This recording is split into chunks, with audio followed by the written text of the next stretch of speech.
Chinese spies close to Taiwan's top officials. What an investigation reveals in the latest espionage case. Chip powerhouse TSMC announces massive profits, but worker safety issues were also in the spotlight at its annual shareholders meeting. Taiwan punches above its weight in innovation, its top R&D institution winning nearly half the country's Edison Awards this year. Plus, a memory swept aside. Remembering the World War II raid by U.S. forces that left thousands of people dead in Taipei.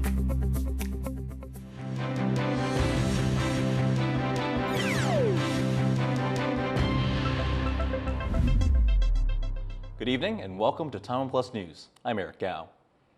More details have emerged about a case of alleged Chinese espionage at the heart of Taiwan's ruling party.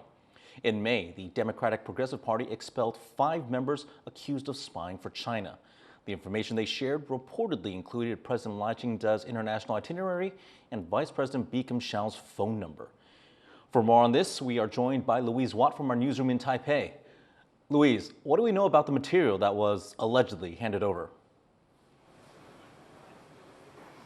Well, Eric, let's just remind ourselves first of the case, because these 5 members in question weren't just rank and file members of the DPP. They had access to top officials. One of them worked in President Lai's office, and he'd worked for President Lai when he was still vice president years ago. And another was an aide to then Foreign Minister Joseph Wu. Now, all 5 are still being investigated. No charges have been brought. But today, a report in Mirror Weekly, that's a Taiwanese media outlet that's known for its close links to the DPP and prosecutors, they published a report in which they gave information on what prosecutors believe these 5 passed on to China. So that information included Lai's trip to Paraguay in 2023. Paraguay is one of Taiwan's diplomatic allies. The information allegedly included his itinerary and also his hotel details, right down to the floor he was staying on. It also includes Bi Khim-hsiao, the vice president's phone number, and records of then Foreign Minister Wu's meetings with foreign guests and envoys. How much damage could have been caused by sharing this kind of information? Well, there's obviously security risks with revealing itineraries of top leaders. But what has to be said is that it was via a specially encrypted Chinese app, so it's not yet certain how much more information could possibly have been handed over. This app was allegedly developed by Chinese intelligence agencies, and it would appear Taiwan hasn't been able to break into it to ascertain the extent of the information. And again, I stress, nothing has been proven, but if it is proven that China has managed to infiltrate into the heart of President Lai's government. And let's not forget, he campaigned warning the public about the threats Taiwan is facing from China. Then that will worry a lot of people, not just here in Taiwan, but also in Washington. And how has the ruling party been responding to all of this? Well, the DPP has said they're unable to comment on individual cases that are still under investigation. But more broadly, they say that anyone who's found to have betrayed their country, whatever their party background, should face punishment. Now, they say also that what spy cases have in common is that people are recruited when they go to China, perhaps for business. So they say they are going to be vetting all new party members. What they haven't said today is whether they will improve current vetting procedures of people who have access already to confidential information, and that may not inspire confidence among the public. Thanks for that update, Louise. That was Louise Watt in our Taipei newsroom. TSMC is reporting record profits and booming demand for its AI chips. But at its annual shareholders meeting in Hsinchu, the spotlight turned for a moment to worker safety after a deadly accident at one of its construction sites just days earlier. Chris Gorn has the story. C.C. Wei, chair and CEO of Taiwan chip giant TSMC, showing a bit of humanity as he apologizes to the family of a construction worker who died last week while building one of their new facilities in Jiayi County. 这个生命是无价的，而且我们也很注重公安。我们有所不足的地方，我必须代表公司致歉。我们其实是很努力的，啊，我们不只是会赚钱，我们还有社会的责任。 The apology punctuated the company's annual shareholder meeting that was otherwise awash in record numbers. TSMC reported more than $25 billion in revenue last quarter, a year-on-year increase of more than 40%. Taking questions from investors, C.C. Wei said that while U.S. tariffs and fluctuations in the exchange rate of the Taiwan dollar had hurt company profit margins, demand for TSMC chips is outpacing supply. 全世界的经济稍微往下调，但是 AI 还是非常的强劲。 所以台积电还是会非常的成长，还是在20几%中位数。然后我们的今年的营业额和今年的盈余都会再创历史新高。 In the years since Wei became the first person to serve as both TSMC chair and CEO, the company has continued to expand abroad in Japan, Germany, and the U.S. However, Wei denied reports that TSMC is planning to build facilities in the Middle East.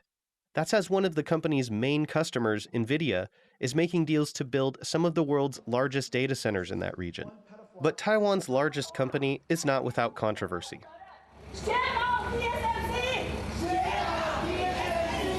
Prior to Wei's apology, labor groups and victims' families protested outside the meeting, calling for more safety on the company's construction sites. The company has also been criticized for its power and water usage. But many investors still seem satisfied with the bottom line. With rising global demand, record profits, and an expanding international footprint, executives here are hoping that's enough to keep shareholders on their side. Alex Chun and Chris Gorin in Hsinchu for TaiwanPlus. Russia and Ukraine have failed to reach a ceasefire agreement, but they have agreed to exchange thousands of prisoners. On release of prisoners of war, we agreed to focus on specific categories rather than numbers. We agreed to exchange all for all, seriously wounded and seriously sick prisoners of war. At peace talks in Istanbul, the two sides also agreed to exchange all prisoners of war under the age of 25, as well as to return the bodies of 6,000 soldiers killed in action. But on the question of a ceasefire, the two sides made little progress. The U.S. has called on both Russia and Ukraine to continue negotiations. This war has been brutal from both sides. Too many people have died, and the president wants this war to end at the negotiating table, and he's made that very clear. The talks come after a large-scale Ukrainian drone attack, which Kyiv says damaged or destroyed at least 40 Russian aircraft. On May 31st, 1945, an estimated 3,000 people were killed when U.S. bombers raided Taipei. 80 years later, Bryn Thomas reports on why one of the deadliest days in the city's history is now largely forgotten.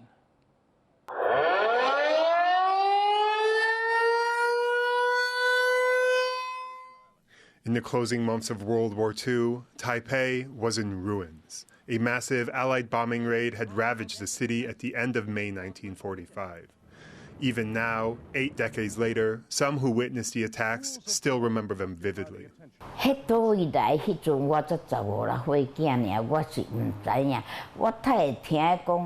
他会迄当阵，他会讲是美国的飞行机，也有人安尼讲，啊嘛个事实都嘛唔知，迄飞行机拢足大台，讲是V29的，迄砰砰叫规个安尼耳孔安尼强要破去安尼，敢若听到迄个声哦，你心就做就焦就艰苦，啊囡仔行较好，甲爬叫，迄心肝就安尼足艰苦足乱的啊。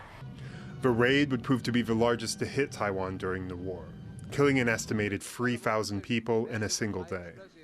80 years ago, this building that you can see behind me, the presidential office building, would have been in flames. It burned for 3 days after the bombing and wasn't fully repaired until the late 1940s.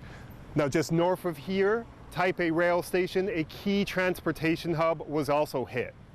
Taipei's central government district suffered the worst of the damage. The area that's now 228 Peace Memorial Park was heavily cratered, and the nearby Bank of Taiwan lost its roof. The bombings didn't spare important centers of Taiwanese religious life. Longshan Temple, a longtime symbol of local identity, was burned to the ground in the raids. Local legend has it that this temple, then made out of wood, was used to store weapons during the war, and that all but its statue of Guanyin, the bodhisattva of compassion, was destroyed in blazes caused by the bombings. So is it true? Well, sources seem to differ. But what is certain is that the persistence of this story in Taiwan is exceptional, because for the most part, the country seems to have forgotten the bombings. Despite the scale of destruction, the 1945 raid has largely faded from public memory. The raid is barely commemorated in Taipei, and unlike bombings in Tokyo, Dresden, or London, almost unknown abroad. The bombing of Taipei and other areas is, of course, horrific, and several thousand die, but it's just several thousand. So it pales in comparison to the 150,000 or so that happened in March of 1945 with the Tokyo air bombing. So for all intents and purposes, Taiwan gets away relatively unscathed. The raid was just one part of a much larger conflict unfolding across the Pacific. Taiwan's strategic importance had diminished by 1944 through 45, especially as Japan's naval and merchant fleets were decimated by Allied attacks, making the island less critical as a base for shipping and supply lines. I think it's fair to say that the island of Taiwan itself was not a primary part of either the Allied or the Japanese strategy in terms of the overall war. Clearly, it was geographically well located, remains so, just a few hundred miles off the coast of China. But that said, most of the land-based warfare, which involved essentially the Japanese sending many troops on the peninsula through Korea, became more concentrated in Japanese mind. There's also the question of Cold War political narrative. Taiwan was part of the Japanese Empire from 1895 until 1945. Many of those killed in the raid were technically Japanese subjects, seen as legitimate targets by the Republic of China, which has ruled Taiwan since 1945, but during the war was fighting a bitter battle with Japan on the Chinese mainland. Carries the war to Japan. A dozen big Chinese bombers twice raided 3 cities on the island of Formosa, spreading death and terror among the inhabitants of the former Chinese possession. Death comes from the clear blue sky, just as it has come to thousands of our innocent people throughout the length and breadth of our land. After the war, Chinese nationalists wanted to build a new national identity for Taiwan, with China at its core. And that did not include Taiwanese people fighting for Japan or dying under American and Chinese bombs. The bombing of Taiwan pretty much kind of gets subsumed in the rest of the imperial era of Taiwanese history because it's about Taiwan that was part of the Japanese Empire and Taiwan that fought for Japan, and that can't be part of the KMT story. Heroes Day, and through the streets of Taipei, a martial parade symbolic of the fighting spirit of nationalist China's army in the fortress island of Formosa. How could the Taiwanese have been bombed by the Americans? They're supposed to be Chinese allies. It doesn't fit the KMT narrative that they want to hoist on this former colony. And so pretty much all of that wartime history is put into the dustbin of history where it has to wait until the 1990s to come out. While official histories ignored their suffering, the survivors lived through a harsh and uncertain post-war reality. 迄久早无抑个较无通食，讲好了，迄句还佫较乱，平日本伫落还较乱，日本伫落伊还佫会配一个互你食，是互你安尼干那讲张袂肥五袂死无，嘛也有看到美了。 The Taipei raid remains the second deadliest event in the city's history, surpassed only by the February 28th incident 2.5 years later. But unlike that crackdown on anti-government protesters, there are no public memorials to the bombings. As fears of renewed conflict in the Taiwan Strait generate global headlines, the raid stands as a stark reminder of the consequences of the war. One many are content to forget. Ryan Wu, Ed Moon, Jeffrey Chen, and Bryn Thomas for TaiwanPlus. Every year, the Edison Awards honor worldwide excellence in innovation. This year, one of Taiwan's top research institutes won 7 awards, claiming nearly half of Taiwan's 18 total wins. Leslie Liao reports from a joint ceremony marking Taiwan's achievements. Taiwan doesn't just make the chips that go into cutting-edge technology, it's also proven itself to be an innovation heavyweight. The country's Industrial Technology Research Institute, or ITRI, is celebrating its 7 wins at this year's Edison Awards. The institute took home prizes for innovations in areas like environmental sustainability, energy management, and medical technology. One of those inventions is a low-carbon laser that makes it easier, more energy efficient, and more environmentally friendly to create H-beams commonly used in construction. 焊接的这个过程是这整个生产线上面最重要的一个 bottleneck 哈。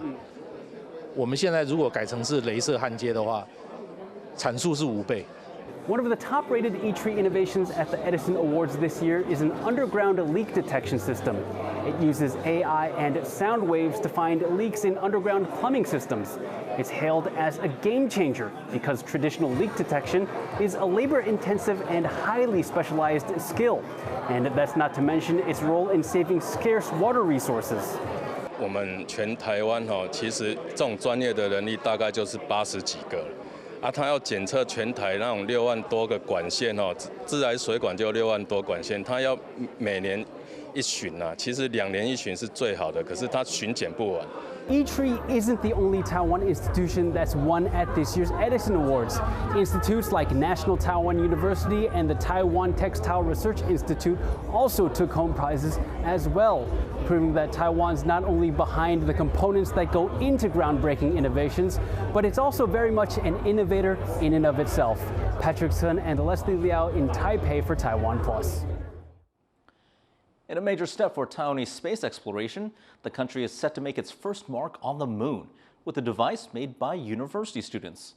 Working with Japanese startup iSpace, the team is now in the final days before they attempt a landing.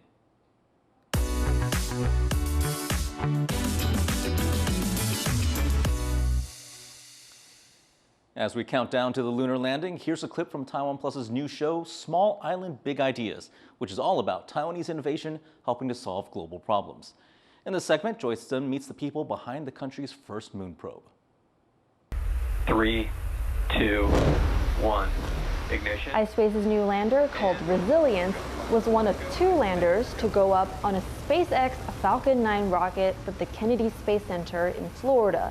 That's the first time in history for 2 lunar landers to be carried on the same rocket. And on the Resilience lander is a Taiwan-made device by students from National Central University. This Deep Space Radiation Probe, or DSRP, is Taiwan's first scientific instrument or payload to leave low Earth orbit and travel to the moon.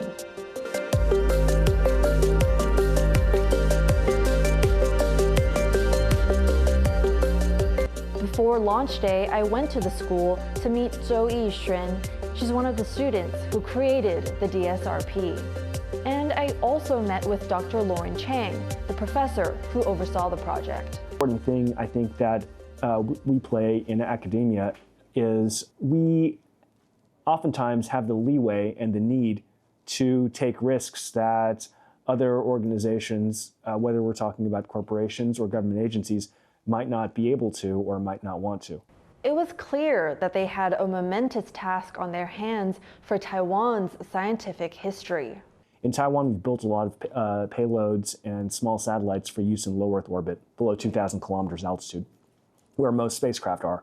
But in Taiwan, we've never actually gone beyond low Earth orbit. Right. We've never gone to deep space. We definitely have never gone to the moon. With no previous record, the DSRP team basically had to accept the huge risk and still find value in the mission, even if the probe did not work or does not make it to the moon. When we screw up, we learn. Dr. Chang's students started building the prototype for the DSRP back in 2021. What it does is measure radiation doses and other aspects of the harsh deep space environment. And though there's been over 140 lunar missions since the 1950s, there's still a lot we don't know about deep space. Zhou worked on the probe's software and testing, and even though it started off as just a school project, it's become much more than that. 因为有这个机会，所以可以更进一步去了解 deep space 跟 space 中的环境，还有不同的辐射环境是怎么样的去产生，然后可能会对一些仪器啊，或者是对人类有什么样的影响。那借由这个 project 就很启发，就是自己更有动力去看说，那未来我们还可以做什么样子的研究。 Space scientists around the world have rededicated themselves to the goal of having a long-term human presence on the moon. NASA's Artemis program, set up in 2017, intends to return astronauts to the moon in this decade for the first time since 1972. On one hand, there's the science, the learning about our nearest neighbor, how it formed, evolved, because a lot of this can tell us about the early history and formation of our own planet. So, it's learning a lot about, the Earth-Moon systems. There's also, the ultimate goal of having a more sustained human presence on the moon, having humans live and work on the lunar surface for long periods of time, and ultimately to get ready to send humans to Mars as well. Dr. Chang says Taiwan's moon probe can provide key information to make such manned space flights safer. If you're going to design electronics that are going to function in space, or even if you're going to send astronauts, then you need to be able to determine that given where you're going and how long you're there, how much energy from ionizing radiation your body is going to, or the component is going to absorb. And then based on that estimate, you need to design either a mission or a component or a product that is capable of surviving, functioning for the period of time that you need it to while absorbing that amount of radiation dose. And it's especially challenging because when it comes to radiation dose, it's not something you can measure through remote sensing methods. You actually have to fly an instrument through the environment you want to monitor. So the further away from Earth you go, the less data there is. So that's one reason why we selected this mission objective, because there are not a lot of missions that go to the moon. A full episode of Small Island Big Ideas will premiere on YouTube next week. Search Taiwan Explained by TaiwanPlus. And tune in here tomorrow as we continue the countdown to the moon landing. June 3rd marks World Bicycle Day, a celebration launched by the United Nations in 2018 and embraced by Taiwan ever since. This year, the government hosted events around the country. Our reporter Lauren Padmore went to one of them.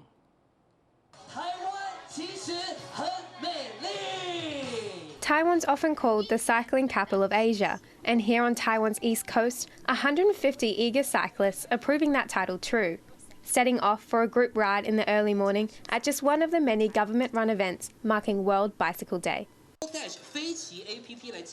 Officials, locals and visitors are setting off along Geelong's coast. Cyclists here, excited to ride together. 然后其实政府近年来也举办很多脚踏车活动，其实我都尽量去参加，因为我觉得这样大家一起骑车的感受还不错，而且他们选的点其实都还挺美的，也可以大家多参加。Many here, hoping the event will encourage greener living. 我们只有一个地球，没有 B 星球，没有 B 计划，那我们从今天开始骑车爱地球。Also participating in the ride, international visitors, some who've travelled to Taiwan for what's known as a Huandao, or around the island ride. 私は2回ファンタをしました。で、その時にサイクリングの環境、あとサイクリストにすごく優しい、サイクリストフレンドリーと、あとエンバイロメント、環境がすごくいいと思いました。The round island loop is growing in popularity among locals and visitors. Cycling route number 1 stretches 968 kilometres, taking riders through back roads, forests, mountains and along the coast. And the route's been revamped recently, with major government investments over the past 5 years. Many visitors who travel to Taiwan to experience its biking come to shops like Yang Ya Chi's to rent out bikes to take on the road. A cyclist herself, she says Taiwan's scenery is a major draw. The biggest reason, I would say, because Taiwan is just beautiful. You know, we got mountains, we got sea. It's such a blessing riding here because the condition of the road, they're very nice. And what keeps visitors coming back isn't just the landscape, it's the people. When you're doing Huandao, so you see people wave, you see people cheer you on, and they'll even give you free food, free drinks, free waters, even if you don't ask for them. Last year, the Tour de France hosted its first event in Taiwan at Sun Moon Lake, encouraging many to hit the country's trails for the first time, including 4-time Tour de France champion Chris Froome. From mass rides like the one here in Geelong to the Tour de France returning for a second year and international cyclists coming to Taiwan to take on cycling route number 1, the country is fast cementing itself as Asia's biking capital. Justin Wu, Jeffrey Chen and Lauren Padamore in Geelong, Taiwan for TaiwanPlus. And thank you for watching TaiwanPlus News. Finally, we take you to Kyiv, where a Piglet Cafe is offering some comfort to people in that war-torn city. I'm Eric Gao. Take care, and we'll see you next time.